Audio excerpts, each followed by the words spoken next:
ആറുമാസം നീണ്ടുനിന്ന ശൈത്യകാല ഇടവേള കഴിഞ്ഞ് മഹാദേവൻ കേദാറിലേക്ക് മടങ്ങി വരികയാണ്.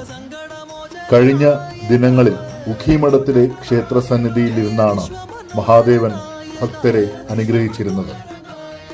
ഇനിയുള്ള 6 മാസക്കാലം മന്ദാകിനി നദിക്കരയിൽ ഹിമാലയൻ ഗഡ്വാൾ പർവ്വതനിരകളിൽ സ്ഥിതി ചെയ്യുന്ന കേദാർനാഥ സന്നിധിയിൽ ഭഗവാൻ വിശ്വാസികളെ അനുഗ്രഹിക്കും.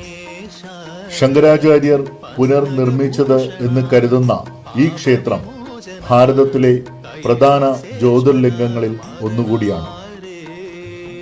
മഹാദേവന്റെ മടങ്ങിവരവ് ആഘോഷമാക്കുന്ന ഉത്തരാഖണ്ഡിലെ ജനസമൂഹത്തിന്റെ ആനന്ദ നൃത്തം നമുക്ക് കാണാം. ഇനിയുള്ള 6 മാസ കാലയളവ് ചാർധാം യാത്രയിൽ ഏറ്റവും മഹനീയ ദർശനം ലഭിക്കുന്ന സങ്കേതമാണ് കേദാർ.